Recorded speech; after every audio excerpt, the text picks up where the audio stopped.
guys, welcome back to my YouTube channel. So in today's video, we're going to be talking about things that are helping me have a productive day with the baby. So these are just a couple of tips that have really helped me just be more productive as a busy mom, to get things checked off my checklist, and it's just going to help you feel like you have a little bit more control over your day, because I know kids can be so unpredictable and you just kind of never know what your day is going to look like sometimes, and just like helps you be more present in your days. So these are just a couple of tips I'm going to show you guys. It's going to be different for everybody because everybody is in completely different seasons of motherhood, whether you have multiple kids, whether you have a newborn, or you have just one kid like me. I have a 7-month-old son. I am currently a stay-at-home mom. I do a couple of things on the side that bring in some passive income like YouTube and stuff like that, but you know, I am pretty busy throughout my days. You know, we all have to take care of laundry and cooking and cleaning and all that fun stuff. So these tips have been really helpful for me to kind of just like stay on top of my game. But before we begin the tips, I just want to say to remember to be kind to yourself as you go through parenting. You know, it's a lot of work, it's a lot of learning as your kids go into new ages and all that stuff. Like, you're kind of having to learn and grow with them, and you know, life just gets more and more busy. But just remember to give yourself grace, and it's totally okay to have those days where you kind of just want to sit in front of the TV, and if all you get done is changing diapers and feeding your family, then that's a great accomplishment. But these are just some tips that you can apply to your current situation, to your life, that are really just going to help you feel good about your weeks and help you just feel like just good, like you have a little bit more control of your days. So let's just get into tip number one. Okay, so tip number one, and this is like probably the most important one, is to create a schedule. So a schedule isn't meant to be restrictive. It's actually meant to kind of free you up and honestly really free your mind from all those like floating thoughts that you have in your mind that you need to get done that day, and put them on a piece of paper or a notepad. Like me, I put it on a notepad in my phone, and it kind of just gives you the space in your mind to be present throughout your days, because you know you're not going to forget anything because it's written down. So having a schedule is so important. So like I do it every Sunday. I write down everything that I want to get done that week. So it's not in any specific order. It's just everything that I want to get done that week. And then the day before, like Monday, I'll bring everything down that I want to do on Monday, and then I'll check it off and then delete it. And then for the next day, I'll bring everything down that I want to get done that day. And it just really helps me declutter my mind. And you know, if I don't get something done that day, because you know, sometimes Everett's schedule is like really unpredictable, like he doesn't nap as long as he usually naps, and I have to kind of move things around. At least have everything at the top of that list that I really want to get done that day still there, so I can kind of rearrange things. And you know, I like to do it every single day because like I said, every day is a little bit unpredictable. Some days are really smooth and some days aren't, and some days are a little bit harder, and it really just allows me to have that freedom to kind of be flexible and move things around. So writing things down and creating that schedule is super helpful for me. Everest is currently on the whole eat, play, sleep. Is that what it's called? Eat, play, sleep. So when he wakes up in the morning, he has his bottle, then he has solids, and then he plays, and then he goes down for his first nap. He is currently transitioning from 3 to 2 naps right now. So the days are a little bit different depending on how he's feeling, what time he wakes up in the morning. It's just really helpful for me to know when to get things done, whether he's napping or he's awake. So that way you can kind of just check things off. I am a type A person, so at the end of the day, when all my little yellow things are checked, I'm like, oh, thank God I got things done, and I can focus on my next day. So that's tip number one. Super sweet and simple, but like so crucial and important. It also really keeps you accountable, because if you don't check it off, you're like, dang it, now I have to move it to a different day. So for me, it's really helpful and encouraging and freeing to be able to check things off my list. So tip number two is to reserve tasks or chores for naps versus awake time, wake windows. Like there's a couple of things that I know that I cannot do while Everest is awake, and there's things that I know I could do while he's awake. Like there's things like laundry or vacuuming or organizing his toys. Like those are things that I can do while he's awake, and I kind of like doing those while he's awake. Look at that lighting changing. Now I look really pale. Sorry if that's distracting. organizing the playroom. Those are things that I like to do while he's awake, and I also like it because it kind of just like models cleaning for him. So I like doing things like that while he's awake. And there's things that I cannot do, like, you know, deep cleaning the bathrooms with all the cleaning supplies like in the air.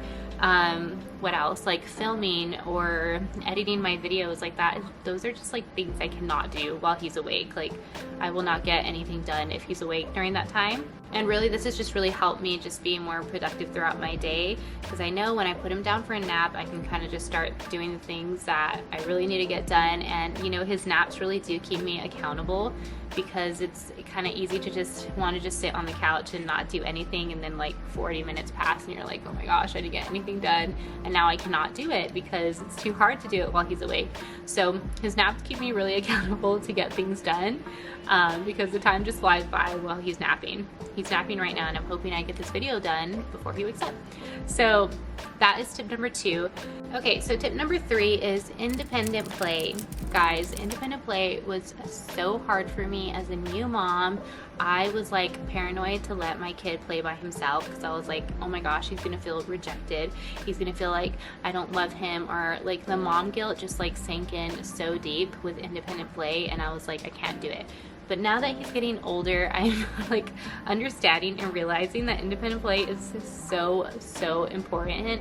And especially now that he's like starting to play with toys and grab things, and he's like way more interactive, it's just so fun to watch him play by himself in a safe environment. Because, you know, if we're constantly like hovering over him all the time, he's really never going to learn to do things on his own. And I really want him to learn to do things on his own.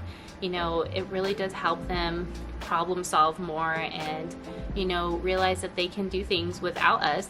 And I just think that's super important. I'm going to tell you about LOVEVERY, because they are a lifesaver, and I don't know what we would do without them, because honestly, their whole company and every single toy we've gotten from them are Everest's favorite things in the entire world.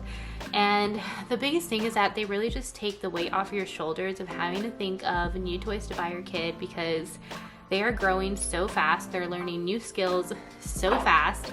And last thing you want to do is try to figure out what toys they need that's going to help them develop what they're going to enjoy. So LOVEVERY has play kits that send you things according to their age that are going to help them develop and really enjoy these toys that they're going to get. So Everest is currently using the Sensor play kit, and it is the 5 to 6 month old play kit. He needs the new one because he just turned 7 months, but he has enjoyed this play kit so much, guys. They send you this booklet, this one right here. They send one with every single play kit, and it's super helpful because they teach you ways to play with them. They tell you when to introduce these toys to them, because they send you a bunch of little toys in a box. They kind of just help you introduce them according to their age. So there's certain things that he wouldn't be able to use until he's like almost 7 months, and he wouldn't really get it. And it's really fun to watch him kind of grow into these toys and be like, oh my gosh, he actually can play with this. Because when you first get it, you're like, oh my gosh, can he even play with this yet? But you kind of see them learning the skills and developing and starting to play with these toys. Is really fun. Give you at-home activities to kind of give you new ways to kind of introduce these toys. And Everest loves them so much, guys. They are a game changer. They're totally worth it. They've been so helpful for us. The play gym, the block set, the play kits, they're all so worth it and so helpful. They're also super cute. So if you guys are interested in the play kits, I'll put a link down below for you guys. You guys can click on that and check out the play kits or anything else that they have to offer. So worth it and so amazing. Okay, so tip number 4 is you time / me time. I didn't know how to phrase it, but I just think this is so crucial and so important for parents and motherhood and all that stuff, because, you know, if you're not filling yourself up, it's going to be really hard for you to pour out to your family. I'm just making all the noises. It's going to be really hard to pour out for your family if you don't feel like you're pouring into yourself. So for our family, it might look a little bit different because, you know, Everest usually wakes up, he goes to bed at 7, he wakes up at 7, and Will and I swap. So that way we can go to the gym.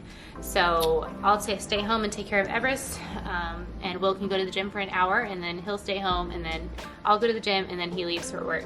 So that's usually what we do. So that's our time. That's how we feel refreshed, how we feel like we're pouring into ourselves, we're taking care of our bodies. But usually, like what I've heard from other friends and stuff, like waking up before your kids wake up is also another thing that you can do, even though it might be really, really early, you know, to get that workout in, or, you know, have that hot cup of coffee or go for a walk or read your Bible or read a book, like whatever you want to do to feel filled in your day, then I think it's just so important. So that's tip number 4, to make sure you're finding time for yourself in your day. And usually I think the best time is in the morning, so that way you can pour out to your family and have the energy to do what you need to do for your family. The last and final tip is to make sure you are meal planning ahead of time and ordering your groceries ahead of time. So I'll tell you the way Will and I do it, and I'm telling you, it is a game changer. It is so helpful. It takes so much stress off of your week. So on Sundays, every Sunday, Will and I pretty much just write the menu for the whole week. So Monday through Sunday, every night, we know exactly what we're eating that night, what we need to cook, all that stuff. So that way, the day of, we're not stressing about what we need to cook. We have everything in the fridge that we need. We don't need to go run to the store. Like, it's just saves us so much time, and also saves money because you're not tempted to just like go out and eat every night. So that's how we do our menu for the week. And then with our groceries, Will runs to Costco after work on Mondays, and then on Sunday nights we do the online order for Walmart. So we just order everything online through the app, and then you can just reserve a time you want to go pick it up. And on Monday, Everest and I go pick up the groceries, and on Monday we have everything we need for the whole week. So lunches, dinners, everything. And I know it is time consuming, whatever night works for you to do that. It is a little bit of time consuming. It takes us about like an hour to do, but it saves us so much time throughout the week and money, and you know, it's just super helpful for us to be productive throughout the day. And if I know I'm having a really busy week or have a busy week, I try to come up with like easier meals. Like it just helps you holistically throughout your week, throughout your day, and financially from eating out. So that has been really helpful for us. So that's tip number 5, because I don't know how to count. This is tip number 6. So this one's super sweet and simple. This one is to make sure you put distractions away. So if you're like me, or like anybody else in the world, your phone can be very distracting. It can be a time waster and all that great stuff, but it can also be a really good thing. So with number 6, when I say put distractions away, it's really just to make sure you have a limit on distractions, because there's still a lot of times where, you know, I should be doing something while he's napping, but I'm just like mindlessly scrolling on my phone, and then his whole nap is done and I didn't get anything done, and I'm like, oh my gosh, why did I just do that to myself? So I just know that with me putting a time limit and knowing when to put my phone down, it's just really important. Sometimes it can be a little bit hard for me because, you know, some of my part-time work is on my phone, it is on YouTube, it is creating content ideas and taking photos and all that stuff. So I really have to be disciplined to know when I'm using it for work or when I'm using it just for downtime. And downtime, it's totally okay to use it, but I think just having a time limit. Oh, he's about to drop the tripod. Be careful. But having it on a time limit, does that make sense, is really important. Alright guys, I think I covered every single tip. I know that they probably got a little bit jumbled up on the numbers, but I did cover 6 tips, so I really hope that these helped you guys. We have to juggle so many things when it comes to our household, to taking care of ourselves, to taking care of our family, to, you know, nourishing the relationship with your spouse, and to just have a plan and to have these practical tips to apply to your current situation, to your life, are just going to be so helpful in having you feel good at night that you got things done. And like I said, remember to rest, remember to have grace for yourself, because you're not always going to get it right. I don't always get it right. And these tips are really just to help you, you know, unload your mental space so that way you can feel productive throughout your week. So I hope that you guys enjoyed this video. If you did, don't forget to give it a thumbs up, and don't forget to subscribe to my channel so you guys don't miss out on new videos that are coming soon. So I love you guys, and I will chat to you guys very soon. Bye!